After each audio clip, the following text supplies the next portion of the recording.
Hola, soy Guido Croseri y esto es Resilientes, un espacio en el que converso con personas que supieron afrontar la adversidad y la transformaron en algo valioso para el día a día.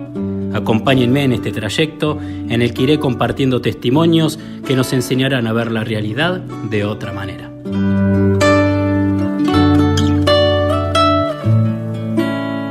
Juan, bueno, antes que nada, gracias por hacerte este tiempo. Es un placer poder charlar, aunque sea un rato, con vos. Muchas gracias. Y contale a la gente que no te conoce por qué es el motivo de esta nota, qué es lo que me impulsó a mí, obviamente, a conversar con vos.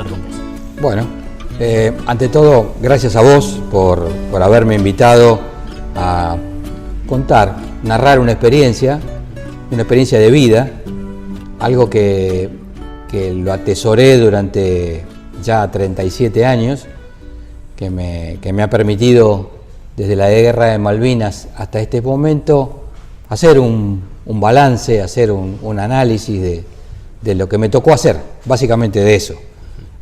De esta invitación tuya es un poco rememorar, volver a vivir, recordar a los que no están, y desde ya te lo vuelvo a agradecer porque son oportunidades únicas que no se dan muy a menudo. ¿Qué se siente ser excombatiente de Malvinas? Bueno, no es que te quiera corregir, Sí. pero uno nunca deja de ser combatiente de Malvinas. Nosotros por ahí nos gusta más hablar de veteranos de Malvinas. Claro. Malvinas para nosotros fue un momento sumamente importante de nuestra vida, no el único, pero profesionalmente sí.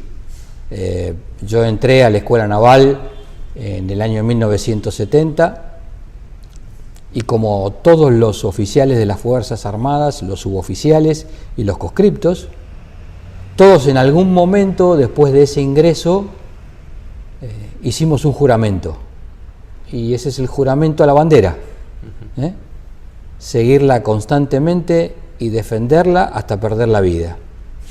Y uno con la verborragia de la juventud, con el impulso de la juventud, sabe que es un juramento de por vida, pero por ahí no tomás conciencia de lo que significa. Pero uno no toma la dimensión de exactamente qué va a implicar este juramento. Entonces, bueno, así como uno dice, llegó el periodo donde la cosa empezaba a definirse, también llegó el momento en que uno empezaba a plantearse, esto va a implicar, aunque no lo analizara con mucho detalle, pero internamente decía, esto va a implicar que yo voy a tener que honrar ese juramento.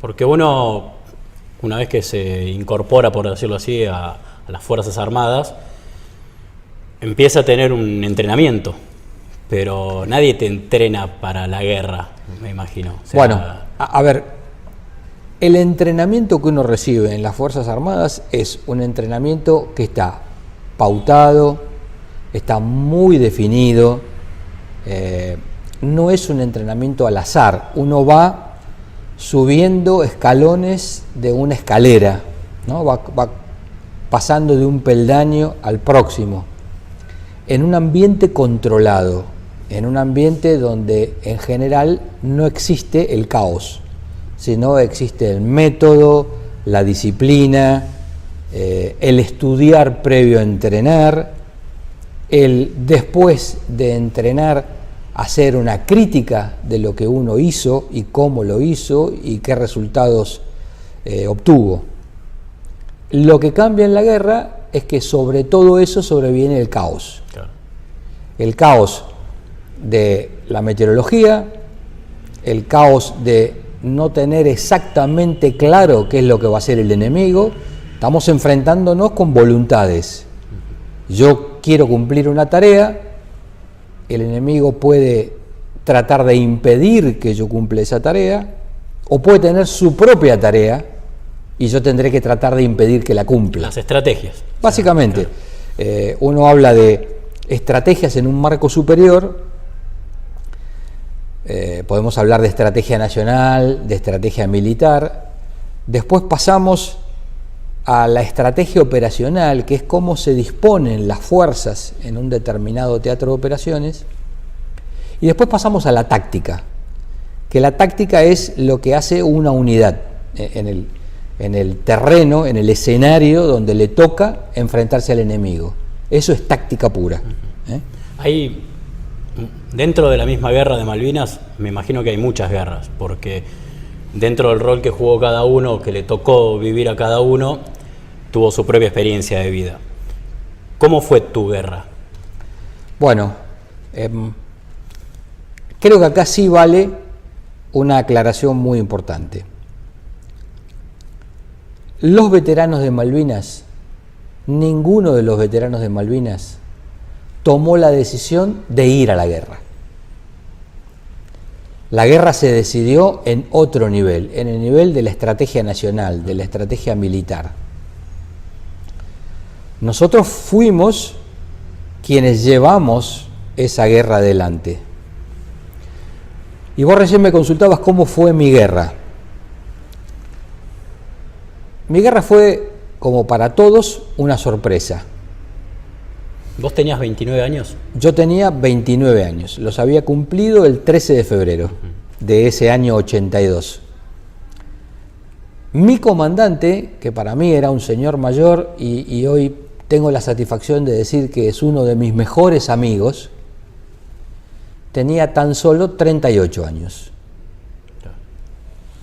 Entonces, esto es un primer detalle, algo que por ahí en el inconsciente de la gente no queda bien claro. Y siempre nos enojamos con esto. La gente siempre se enoja. ¿Por qué la gente joven va a la guerra? Porque la guerra la hacen los jóvenes. La guerra no es un tema de personas de muchísima edad. Es una situación que van a llevar adelante los que tengan entre 18 y como máximo 40 años. Esos son los que van a entrar en combate. Y por eso es tan importante el análisis que un gobierno, que una administración, que una junta directiva de una nación, involucrando a todos los poderes del Estado, piense cuando tiene que tomar la decisión de ir a la guerra. Porque lo que tiene que saber es que va a poner en juego a 2 generaciones. Claro. Y que probablemente las va a marcar mucho, y probablemente tenga que afrontar una gran cantidad de pérdidas, producto de esa decisión de ir a la guerra.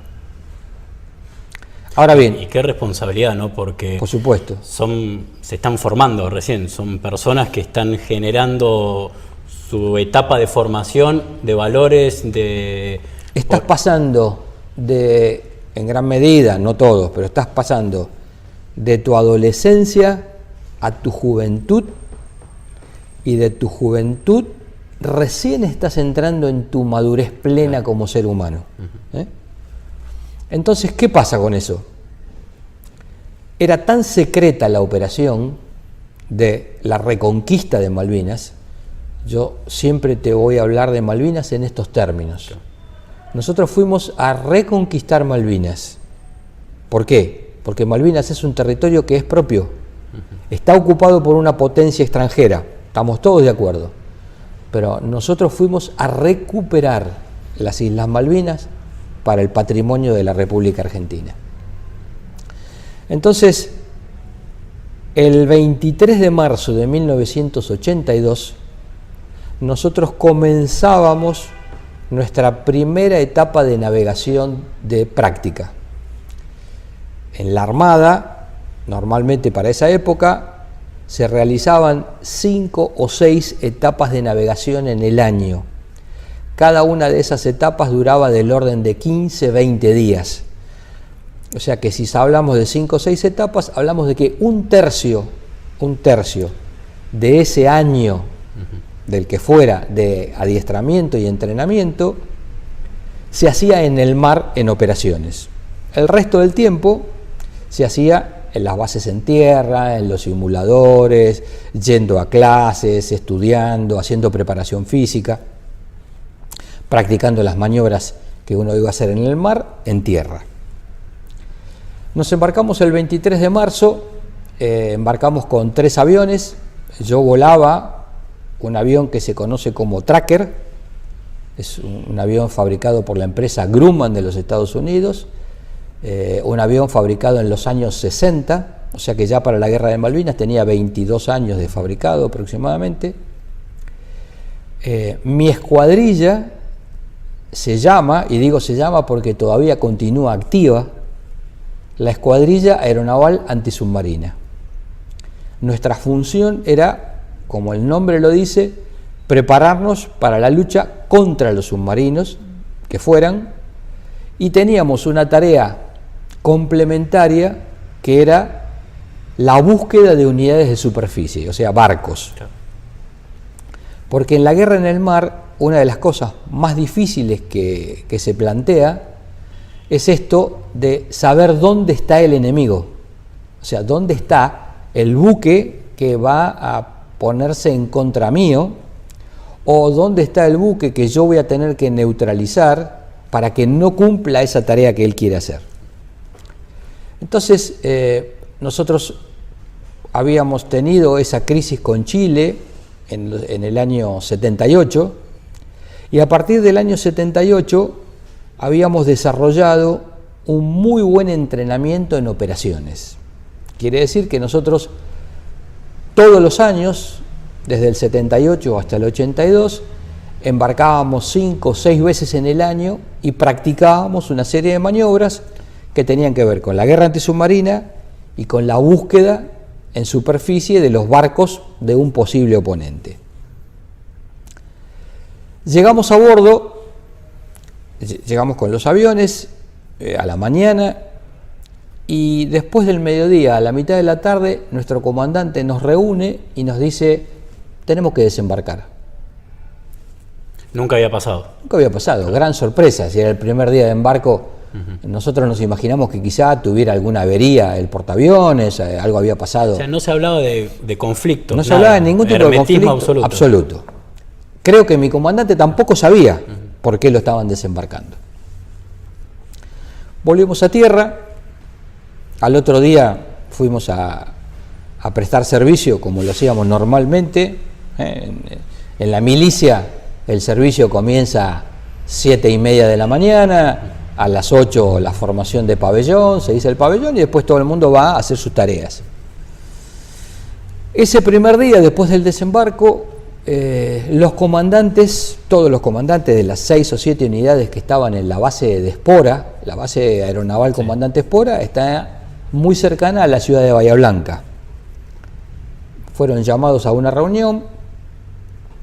De regreso de esa reunión no hubo ninguna noticia especial, pero al segundo día, a la mañana, nos ordenaron que completáramos un análisis para operar en una pista de 1200 metros de longitud y 30 metros de ancho.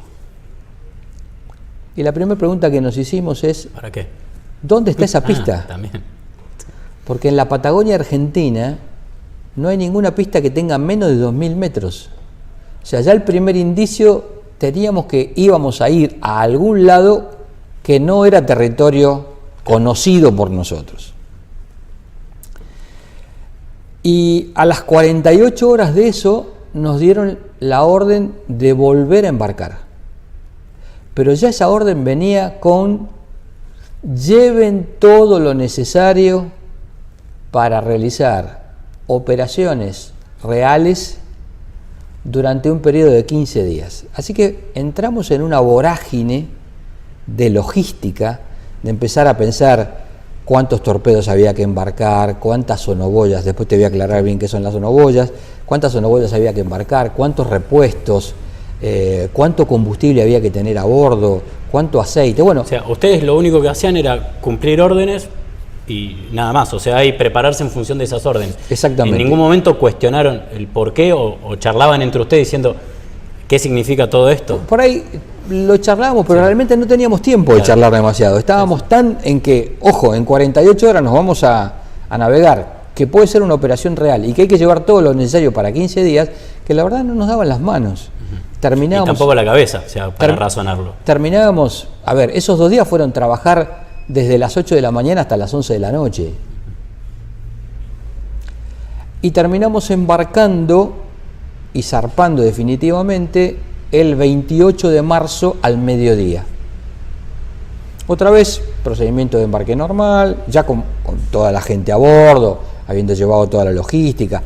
Se trabajó en los muelles hasta cualquier hora esos 2 días para cargar a bordo, en este caso del portaaviones 25 de mayo, todo lo que mi escuadrilla y las otras escuadrillas iban a necesitar. Embarcaba la tercera escuadrilla aeronaval de caza y ataque con aviones A4, embarcaba la segunda escuadrilla aeronaval de helicópteros, con helicópteros Siquín, que son unos helicópteros pesados, que también se dedican a la guerra antisubmarina, y embarcaba un destacamento de 3 helicópteros Alouette, que son unos helicópteros muy chiquitos, que se usan para rescatar, en caso de accidente, tripulaciones que estén caídas en el mar, o realizar alguna incursión en aguas muy restringidas, armados con misiles. Ese 28 a última hora de la tarde, 6 de la tarde, nos reúnen a los oficiales, a todos los oficiales del grupo aeronaval, más todos los oficiales del buque, en la cámara de oficiales, y el comandante nos informa que nosotros nos constituimos a partir de ese momento en una fuerza naval de protección de una fuerza anfibia que va a recuperar después de 149 años las Islas Malvinas. Ahí fue la primera vez que escucharon la palabra recuperar Malvinas. Exactamente. Y te podés imaginar la sorpresa, ¿no? Bueno, ¿cómo se va a la operación? Dice, bueno, la fuerza anfibia está yendo por este lugar. ¿Eso significaba guerra para ustedes? No.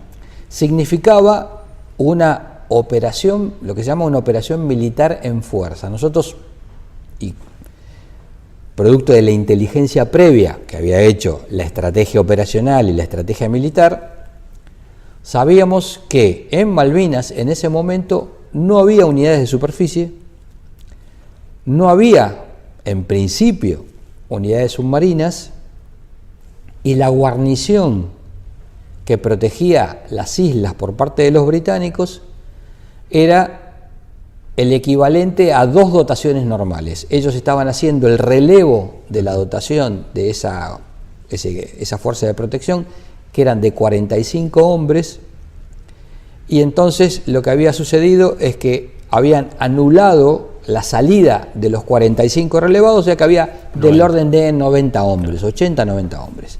A eso había que sumarle alguna milicia que con gente propia de las islas estaba organizada, y nosotros a eso le íbamos a oponer un batallón de desembarco reforzado. Un batallón de desembarco reforzado es prácticamente una organización de entre 900 y 1000 hombres, con vehículos anfibios, vehículos blindados, con protección antisubmarina, con protección de aviones de ataque. O sea que era una fuerza de magnitud tal que, supongo yo, los que pensaron esta operación dijeron, cuando los ingleses se den cuenta de lo que está pasando, van a levantar la bandera blanca y se van a rendir. Claro. Grave error. Los ingleses, por norma, no se pueden rendir. Su norma de combate dice que los ingleses deben siempre resistir por el fuego cualquier maniobra, hasta tanto hayan consumido la munición o se vean en una situación tan desventajosa que no pueden seguir combatiendo. Y eso fue lo que hicieron. Los ingleses, que ya estaban alertados de nuestra presencia por alguna razón que no la sabremos nunca, todos escuchamos de de boca de sus propios protagonistas lo que pasó con nuestros vecinos del otro lado de la cordillera. Así que es altamente probable que nuestros vecinos le hayan dicho, ojo que esta gente salió al mar y está moviéndose. Por supuesto que además el servicio de inteligencia británico, que es un excelente servicio de inteligencia, a raíz de todo lo que estaba pasando en las Islas Georgias, de todo lo que había pasado con este empresario Davidoff, por ahí estaban en alguna situación de preaviso. ¿Y en algún momento, en qué momento es que la cabeza vos te hace ese clic y te dice si estamos en guerra y psicológicamente te tenés que preparar para eso? Después de que se toman Malvinas el 5 de abril, o sea, nosotros tomamos Malvinas el 2 de abril.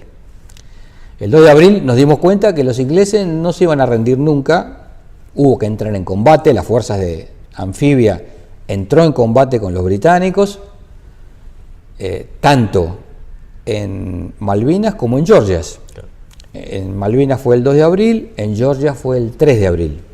En ambos casos, los ingleses, pese a estar en inferioridad absoluta de condiciones, se defendieron por el fuego. Abrieron fuego, como dice su doctrina, y una vez que generaron algún tipo de bajas o se dieron cuenta de que era de una magnitud tal que ellos no iban a poder continuar el combate, ahí dijeron, vamos a negociar. Claro. Que fue lo que pasó en los dos lugares. Mientras eso sucedía, en la República Argentina, todo el mundo, digamos, estaba absolutamente motivado por haber recuperado Malvinas. Era un sentimiento, y sigue siendo un sentimiento de gran unión nacional. Las Malvinas nadie las discute. Tal cual. Pero ¿qué pasaba? Del otro lado, uno empezaba a notar que el movimiento británico empezaba a escalar y escalar con fuerza. ¿Qué quiero decir con escalar? Los británicos ponían en pie de guerra toda su fuerza naval y empezaban a salir por el Canal de la Mancha un buque tras otro, y escuchábamos noticias que desde Gibraltar zarpaban buques, que desde Belice en el Caribe zarpaban buques que habían sido vendidos a Chile no iban a Chile, sino que iban a entrar en el Atlántico Sur. Con lo cual eso a mí me dio la idea de que esto es muy raro que se arregle pacíficamente, excepto que todo esto esté conversado y esta sea como una maniobra hasta llegar a una etapa donde se va a negociar algo. Claro. Y los ingleses van a decir, bueno, listo, ya está, negociamos, se quedan con las Malvinas, nosotros vamos a hacer tal o cual cosa. Entonces, más o menos el 5 de abril, nosotros regresamos con la flota a Puerto Belgrano. 2 de los aviones de mi escuadrilla desembarcaron a Malvinas y se quedaron operando en Malvinas entre el 3 de abril y el 13 de abril. Y a partir del 5 de abril nosotros tuvimos que empezar a replantearnos cuál iba a ser nuestra tarea. De hecho, a nuestro comandante ya le aclararon, no solamente se van a dedicar a la guerra antisubmarina, sino que si la flota británica aparece, es altamente probable que haya que entrar en combate con la flota británica. Y ahí se produjo un primer gran problema, que es los aviones que están pensados para la guerra antisubmarina tienen unas alarmas radar que están pensadas para detectar el radar de un submarino. Pero los radares de búsqueda aire de la flota británica eran radares que estaban fuera de nuestra capacidad de detección. Entonces, ¿qué hubo que hacer? Con ingenieros del taller de nuestra base de Espora, gente muy capaz, el ingeniero Salaverría, el ingeniero Troviani,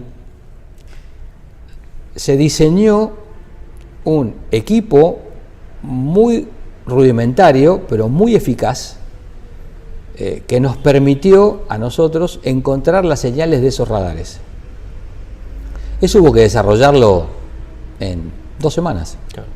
Cómo hacer la instalación. Todas estas cosas que vas contando desde lo previo, es como que fue todo tan improvisado que no te dejó pensar en otra cosa que en cumplir las cosas que tenías que hacer. De la mejor manera posible. Claro, o sea, fue como que hoy estás sentado acá y en 15 minutos te tenés que ir a Japón y te mudás a Japón y tenés que hacerlo en 3 días. Sí. O sea, es un movimiento de logística enorme. Muy acelerado. Esto era una aceleración, pero infernal, ¿no? Claro. Que sabíamos que podía terminar en entrar en combate.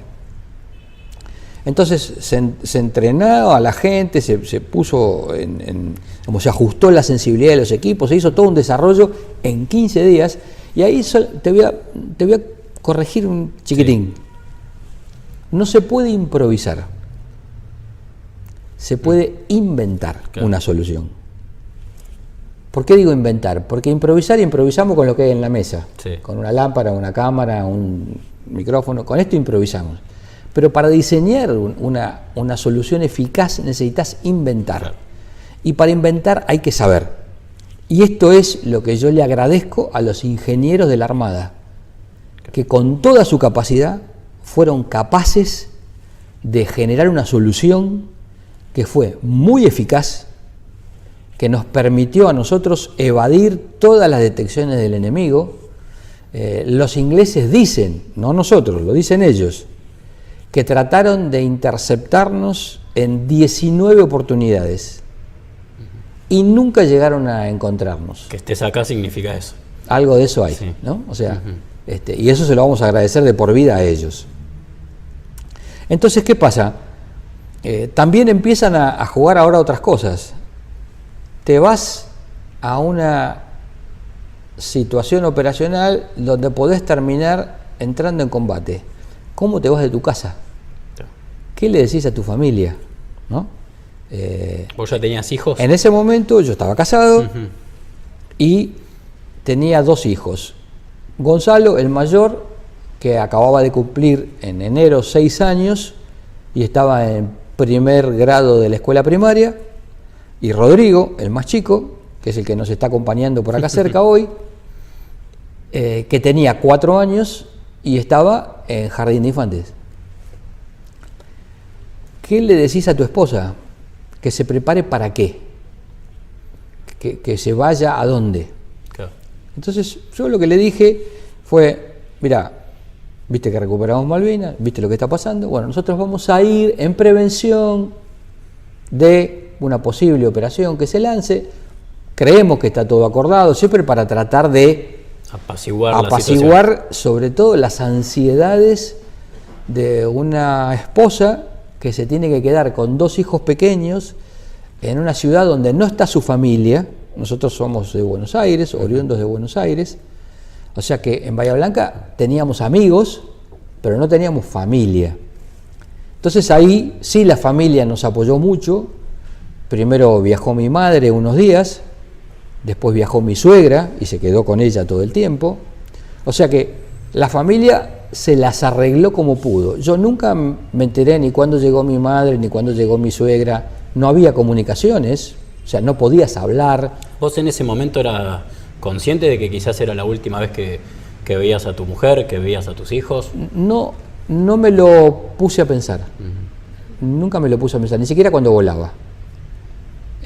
Después que empezaron las operaciones de combate, sí te puedo garantizar que a la noche, cuando no volabas, eso te daba vuelta por la cabeza. Claro. Entonces, bueno, hay que acomodar el pensamiento de uno, decir, bueno, esto es lo que tengo que hacer, enfocarse en la misión fundamentalmente. Uno ahí a partir de ese momento ya no puede divagar más. Tiene que tomar conciencia de qué es lo que va a hacer, cómo lo va a hacer, cómo se puede preparar mejor, qué es todo lo que sabe que tiene que hacer para sobrevivir en una misión, si te derriban, si te caes al agua. Uno se empieza a preparar más para eso. O sea, cómo voy a cumplir de la mejor manera mi misión y cómo voy a sobrevivir de la mejor manera. En un caso será estudiando mucho más en detalle al enemigo, sabiendo de memoria el radar, qué tipo es, el submarino, qué tipo de submarino es, cómo se mueven, cómo operan, qué es lo que pueden hacer, qué es lo que no pueden hacer, cómo me pueden interceptar, cómo puedo evadir, cómo los puedo asustar si me interceptan. O sea, toda una serie de cosas que van dando lugar a que uno vaya generando procedimientos y detalles a bordo de los aviones que no eran los de tiempo de paz.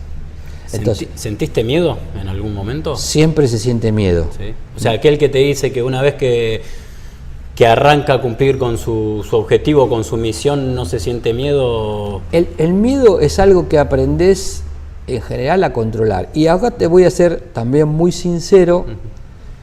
En una cosa es el piloto de combate, otra cosa es el marino que combate a bordo de un buque, y otra cosa es el infante que combate en el terreno. Por eso te decía al principio, viste, que como que dentro de la misma guerra hay distintas guerras. Absolutamente. Porque son distintos roles.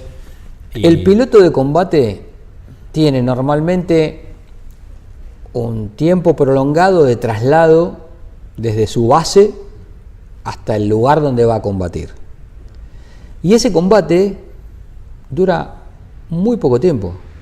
Ese combate dura 3 minutos, 5 minutos, 10 minutos.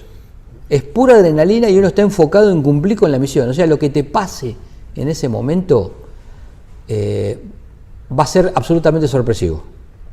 Si te interceptan, si no te interceptan, si te disparan, si no te disparan, vos vas a estar concentrado en lo que tenés que hacer. Si es atacar un buque, si es atacar un avión, atacar un avión. El buque va a transitar un espacio de mar lleno de amenazas, con lo cual la situación es totalmente distinta. El buque va a estar navegando en un mar rodeado de submarinos. ¿Por qué digo rodeado? Porque sabíamos que los ingleses habían desplegado todos los submarinos posibles. Todo el arsenal. Para ellos estamos hablando de que al principio de la guerra, cuando la flota británica llega alrededor de Malvinas, ya había ahí 3 submarinos nucleares. Claro. Entonces, el ambiente de esa navegación era un ambiente de navegación bajo amenaza. Se cubría crucero de guerra, el buque estaba preparado para entrar en combate a la brevedad, se buscaba y se preparaba el escenario y el espacio geográfico donde uno tenía que moverse con ese buque para que si se encontrara un submarino estar en condiciones de defenderse y atacarlo de lo más rápido posible. Y después está el infante en la tierra. El infante en la tierra, mientras la fuerza británica estaba alejada, iba a sufrir el frío, iba a sufrir la humedad, la lluvia, o sea, iba a sufrir las inclemencias del tiempo, ¿sí? Porque el infante arma su posición en el terreno, pero no construye una casa. Claro. Hace un pozo, defiende ese pozo, protege ese pozo, lo enmascara para que el enemigo no lo vea, pero sigue estando en un pozo. Y si no tiene una logística, un sistema que lo abastezca de comida caliente, empieza a comer simplemente comida fría. Entonces, la posición del infante en el terreno es la más crítica, la más dura de todas. La más primitiva, ¿no? Por decirlo. Sí, ¿por qué? Porque en un barco, el barco una vez que se cierra, es una boya, es una cáscara de nuez. En el barco está la cocina, está la panadería, se puede calentar mate, se está abrigado, excepto si tenés que cumplir una guardia afuera, pero es una condición que mientras que el buque no esté en combate y mientras el buque no esté siendo atacado, es una casa bastante segura. Ahora, cuando el buque entra en combate, puede ser el peor de los lugares, claro, obviamente. Si no, hay que preguntar a los ingleses. Sí. Pero los infantes que empezaron a recibir el fuego británico desde el 1 de mayo, para ellos fue noche tras noche. Ataque de artillería, ataques con aviones, incursiones de comandos, o sea, fue un desgaste, digamos, que no paraba. O sea, el desgaste de la tropa en tierra empezó el 1 de mayo y terminó el 14 de junio. Sí. Fueron realmente 70 y pico de días, o 40 y pico de días efectivos de combate, donde el infante tuvo que aguantarse todo, con muy pocos elementos, más allá de su coraje, su valor, sus raciones de combate y lo que hubiera podido preparar logísticamente antes. ¿Qué te quiero decir con esto? Si llevó una cocina y pudo enterrar la cocina y pudo enmascarar la cocina y la cocina estaba relativamente cerca, podía tener algo caliente. Claro. Si la comida dependía de algo que se cocinaba en Puerto Argentino y había que llevarla con un camión hasta las posiciones, y era muy difícil que en el medio del combate eso ocurriera. Recién dijiste, Juan, el tema de la artillería, que los ingleses desplegaron todo su poderío, por decirlo así. Sí, básicamente ellos tenían, a partir del 1 de mayo, que es cuando ellos llegan a la zona próxima a Malvinas, destacan todas las noches una fracción de 3 o 4 buques destructores con artillería, y durante ese tiempo se dedican a bombardear las posiciones que quedan al alcance. No todas quedan al alcance de la artillería naval, pero casi todas quedan al alcance de la artillería naval. Pero ahí, la verdad que uno realmente toma conciencia de que está enfrentando una potencia mundial, por decirlo así. Sí, a ver. ¿Se sentían en desventaja ustedes? O sea, ¿sabía que era muy difícil ganarles? Nosotros nos estábamos peleando contra la tercera potencia de nivel mundial.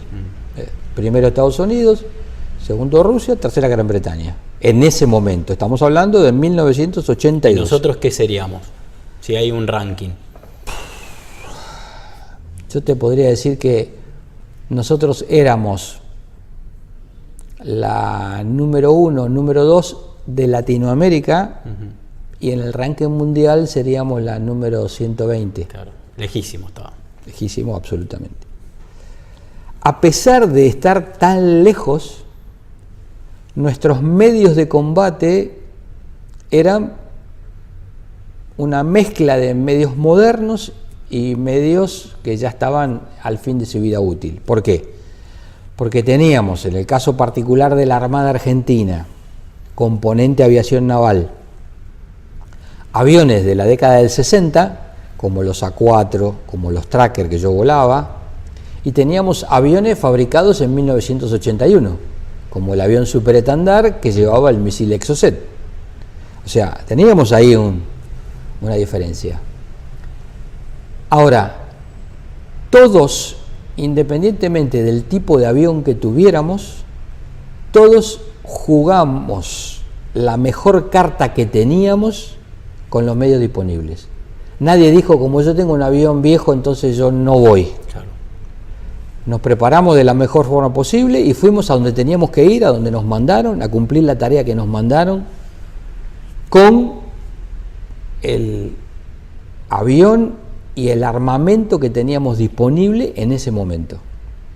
Los aviones A4 fueron con bombas y se tuvieron que pasar por arriba de un buque para tirarlas. Claro. Los aviones Superetandar tenían un misil Exocet y lo tiraron desde 40, 45, 50 kilómetros, o sea que los ingleses nunca vieron al Superetandar. Lo único que sintieron fue el impacto del misil en los barcos. Hablando de los submarinos, el periodo más crítico fue entre el 1 de mayo y el 10 de mayo, que fue cuando la flota de mar argentina estuvo en operaciones con todos sus medios al norte y al sur de Malvinas. Nosotros el 1 de mayo teníamos el grupo de acción del crucero General Belgrano, que era el crucero General Belgrano y 2 destructores que estaban al sur de Malvinas. El portaaviones 25 de mayo, sus destructores escolta, inmediatamente al noroeste de Malvinas, a unos 150, 200 kilómetros de Malvinas. Y más al norte del 25 de mayo había un grupo muy pequeño de 3 barquitos muy importantes, que son las corbetas francesas, que son del modelo corbeta A69, que tienen cada una 4 misiles Exocet, que tienen son unos barcos pequeños que tienen muy poca altura con respecto al nivel del mar, con lo cual son muy difíciles de encontrar. Y esos buques se confunden fácilmente con un buque pesquero. Claro. En ese momento pensá que al norte de Malvinas, sobre el límite de las 200 millas, había del orden de 60 buques entre rusos y polacos pescando. Claro. O sea que era una cosa que había que tener muy claro sobre quién se iba, Sí, sí. ¿no? Porque uno podía estar tirándole tranquilamente a un pesquero. Claro. A su vez nosotros habíamos preparado a 3 buques pesqueros como buques espías. Entonces estaban mezclados entre esa fuerza de pesqueros y lo que hacían era acercarse durante la noche cuando podían a la flota británica, tratar de mantenerlos ubicados e informar de esas posiciones. Vos estuviste a cargo de la última misión. A mí me tocó aérea. volar la última misión de Malvinas, el 14 de junio a las 3 de la mañana. Yo despegué hacia el estrecho, hacia el sur del estrecho de San Carlos, porque ese 13 a la noche había sido derribado un bombardero Canberra de la Fuerza Aérea que había atacado a los soldados británicos que estaban próximos a Puerto Argentino.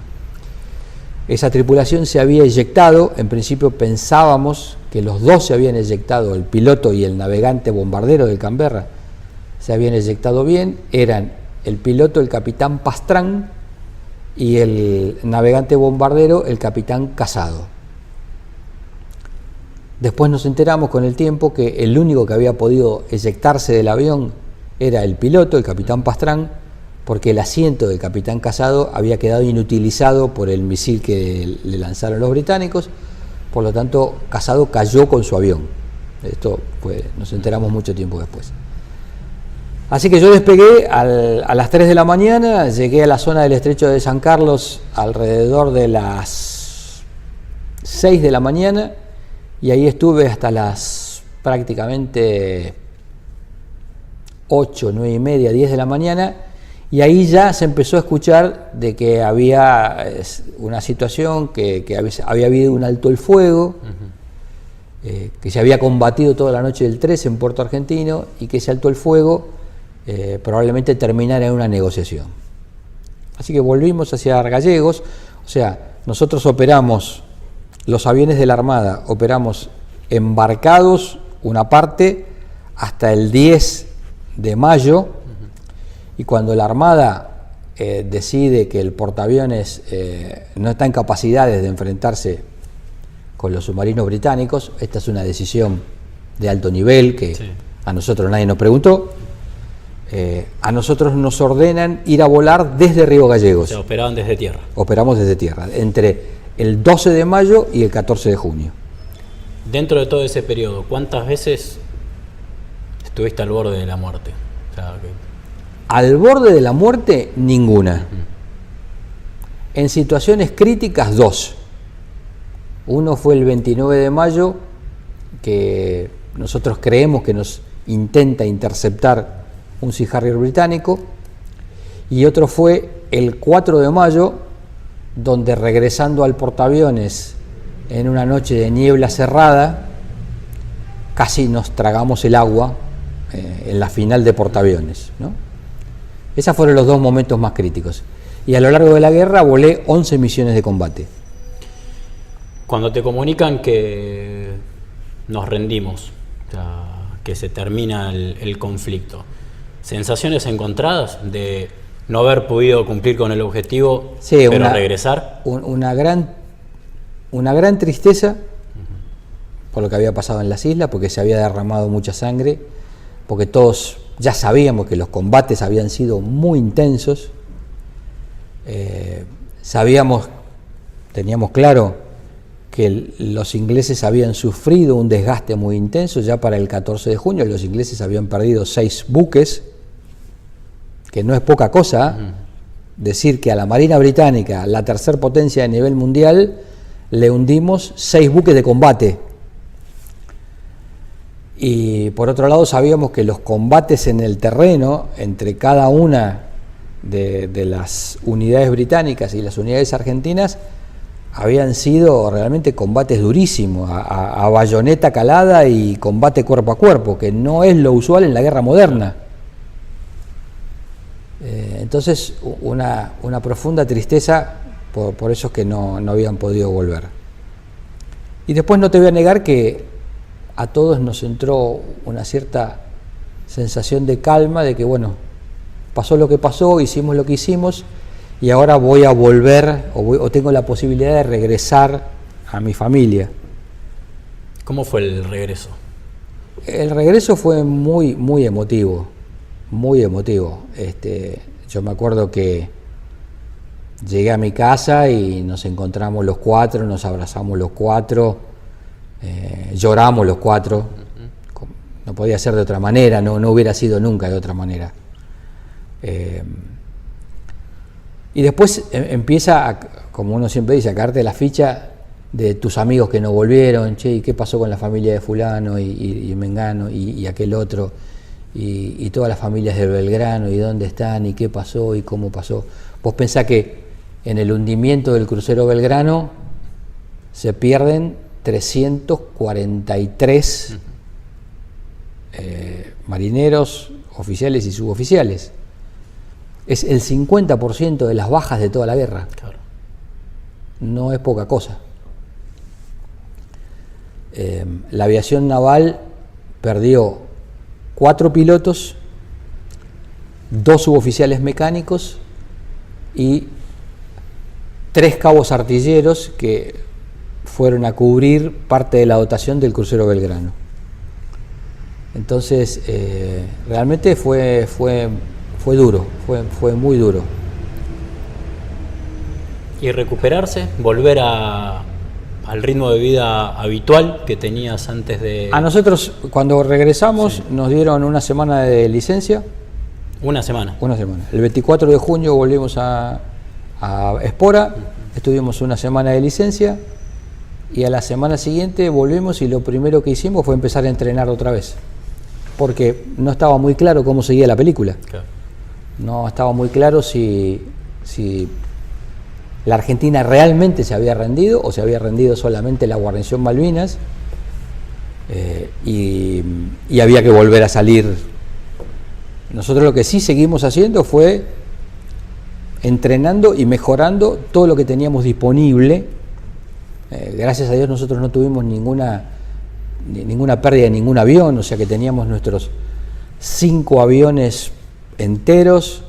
Empezamos a ver cómo trabajar con estas cosas que habíamos inventado para mejorarlas, cuáles eran las falencias más importantes que habíamos tenido en la guerra, qué equipos nos hubieran faltado, cómo hubiéramos podido evitar que nos pasaran algunas cosas que nos pasaron, las interceptaciones.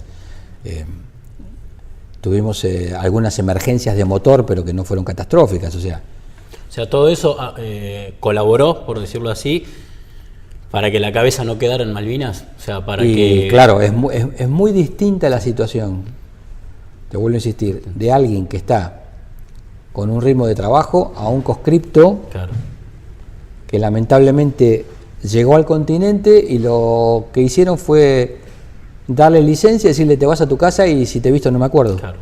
Eso fue tremendo. Por eso la diferencia de los que se pudieron recuperar a aquellos que no. Sí, o sea, yo creo que eso es un factor que no es menor, O sea, tener que procesar noches de combate y tener que hacerlo solo en tu casa es tremendamente difícil. Sí, y además no solamente el combate, sino cargar con el peso de lo que significó estar en combate. Sí, ¿no? sí, claro. Sí.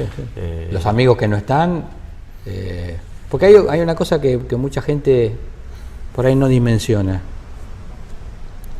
Cuando uno entra en combate, no entra en combate ni por la patria, ni por el país, ni por la bandera, ni por el escudo. Entra en combate por el que tiene al lado. Uno combate porque el que está al lado mío se merece que yo combata con él y viceversa. Claro. Y te doy el caso de la gente que volaba conmigo. Nosotros en el Tracker éramos 4 tripulantes. Piloto, copiloto y 2 operadores que eran suboficiales, operadores de toda la parte sensores electrónicos que tiene el avión. Pilotos llegamos a ser en total 26. Pero operadores eran 12. quiere decir que cada operador voló el doble que un piloto. Claro. Yo volé 11 misiones. Los operadores que volaron conmigo tienen 22, 23, 24, 26. Imagínate la confianza que hay que tener para saber que tenés que ir el doble de veces a una misión, porque sos simplemente la mitad. Y que no hay de dónde sacar gente experimentada. Y por otro lado, tener que procesar todo eso, porque a mí me toca ir el doble de veces. Nadie se quejó. Nadie dijo, yo no puedo subirme al avión porque la verdad que yo ya volé lo que tenía que volar. Nadie lo hizo. Y todo eso, es muy importante lo que decís con respecto al trabajo de equipo y a la confianza en el equipo. Es fundamental. Sin eso no se va a ningún lado. ¿Lo pudiste volcar en los roles que te tocaron tener después? Porque hoy no estás vinculado a las Fuerzas Armadas. No, o sea, yo seguí mi carrera en la Armada. Esto fue en el año 82. Yo me retiré de la Armada 20 años después. Yo seguí trabajando en la Armada, formando tripulaciones, siendo comandante de esa escuadrilla, siendo comandante después de un grupo de escuadrillas antisubmarinas, trabajando también haciendo divulgación de la tarea de la Armada a nivel político. Cuando regresó la democracia, a mí me tocó estar un par de años como enlace en el Congreso, me vinculé, traté de que la clase política argentina entendiera lo que nosotros hacíamos y cómo lo hacíamos. Y fundamentalmente cuando me retiré de la Armada tuve la tremenda oportunidad que me la dio una persona muy amiga, un compañero de promoción que ya estaba trabajando afuera, de incorporarme a trabajar en una compañía aérea. Y ahí, aunque uno no se dé cuenta inicialmente, esta metodología que uno aprende, esta forma de procesar la incertidumbre, las dudas, los temores, de a poco se va plasmando en el trabajo de todos los días. Claro. Ya sea, a mí me tocó empezar a trabajar en áreas de seguridad de la compañía. Entonces, tener idea de qué hacer ante una amenaza de bomba en un avión, qué hacer ante una toma de rehenes, cómo diseñar procedimientos para que las tripulaciones estuvieran más seguras en vuelo. Y sobre todo una constancia en cómo uno se plantea y cómo se planta ante la incertidumbre, ¿no? Que si uno se forma desde joven, es algo que se aprende. O sea, no es que uno le van a dar un conocimiento especial, secreto, cualquiera lo va a aprender. El asunto es que le den tiempo a estudiarlo, a practicarlo y, bueno, en el caso nuestro, ponerlo en práctica en la vida real. Tal cual. Pero... ¿Y desde lo motivacional también? Sí, porque la gente, al saber que uno es veterano, se vincula desde otro lugar, se vincula primero desde lo afectivo, desde el reconocimiento. Yo le vivo agradeciendo a mis conciudadanos el reconocimiento que a lo largo de todos estos años nos han dado a los veteranos de guerra.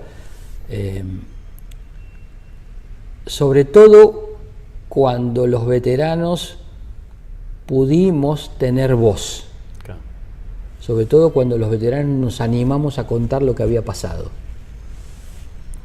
A partir de ese momento, creo yo, los ciudadanos reconocieron que los que habían ido habían dado todo lo que tenían que dar. No había más para dar. Y que la gente reconozca eso en el veterano termina siendo una caricia al alma, ¿no? Juan, después de vivir un acontecimiento tan choqueante, tan traumático como es la guerra en sí, a lo que sucede cotidianamente, a los problemas que podés tener vos, como puede tener cualquier otra persona, ¿los medís con la misma vara? ¿Te hace analizar las cosas de una forma distinta? Primero, yo te diría que trato de trabajar en equipo siempre, porque lo que me enseñó la guerra es que sin el trabajo en equipo no vas a ningún lado. Después me enseñó un método de análisis de las situaciones, sobre todo de la incertidumbre, como te decía recién. Y eso te permite construir barreras ante determinados problemas que son eficaces. Después por sobre todas las cosas, te hace valorar la vida, te hace valorar el momento, el instante. Hoy estoy hablando yo con vos acá y lo único que importa es este momento, porque lo que pasó ayer y lo que pasó en los 67 años que tengo para atrás, ya pasó. Tal cual. Eso es parte de mi memoria, de mis recuerdos, de mi familia. Y mañana no sé qué va a pasar. O sea que lo más importante que yo aprendo es a valorar cada momento que tengo con mis hijos, el que tengo con mis nietos, el que tengo con mi esposa, el que tengo con mi ex esposa, el que tengo con mi familia, el que tengo con mis amigos. Eso es lo que realmente hoy yo capitalizo. ¿Y se lo transmitís? Porque viste que está como vinculado el hecho de la parte de militar, como que son personas frías, que son gente distante, que son Sí. estructurados. Bueno, lo que pasa es que sí, uno lo que trata, y lo que me parece que se logra, es que en el momento que vas a la acción, te disociás. Claro. Porque si no te disociás no podrías hacer las cosas que haces. ¿Cómo una persona va a matar a otra? Sí, lógicamente es imposible. Es imposible.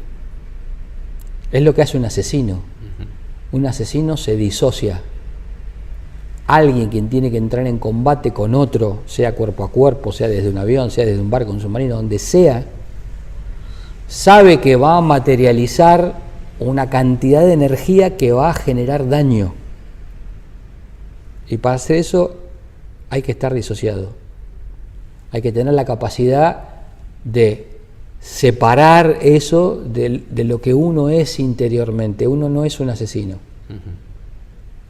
Uno va a cumplir una orden y sabe que va a generar un daño y busca por todos los medios que ese daño sea el justo y necesario. No es que como voy a atacar un buque le voy a tirar una bomba nuclear. Claro. Muy distinto es la terrible experiencia de combatir cuerpo a cuerpo. Porque ahí sí, cuando combatís cuerpo a cuerpo y cuando generás y te llevas puesta una vida, eso no te lo quita nadie de encima. Por más honor que le quieras poner, por más medallas que te den, por más ganador que te sientas, te llevaste una vida. Y eso es duro. Juan, la última pregunta, en verdad ni siquiera es una pregunta, es una reflexión que quieras hacer, algo que quieras compartir. Para mí, todo aquel que es veterano de guerra es mi hermano. Es así como lo siento. O sea, fuimos juntos a un lugar, hicimos lo mejor que pudimos, tuvimos el momento crítico que nos tocó pasar y a partir de ese momento yo de ese no me separo más. No me separo más porque es inseparable la situación. Yo no soy quien soy si no está el otro enfrente mío. Y él no es quien es si yo no estoy al lado de él. Porque así nos fusionamos en ese momento tan particular. Y lo único que yo podría aconsejar, si es que alguien acepta que yo pueda dar un consejo, es que busquen en su interior. Las respuestas están dentro de uno. La respuesta no te la va a dar nadie. Busca en tu interior la raíz, esa profunda que te dio tu familia. Si no tenés una familia, busca en la sociedad, busca un ser superior. Nadie llega a la vida de casualidad y nadie se va de la vida sin haber cumplido una misión, una tarea. Para algo estamos acá, aunque más no sea para aprender a vivir. Así que yo te agradezco muchísimo todo este tiempo. Gracias, Juan, la pasé bárbaro y realmente creo que la gente que lo escuche esto va a sacar sus conclusiones y va a haber disfrutado tanto como yo de este momento. Bueno, muchísimas gracias. Un gran gusto.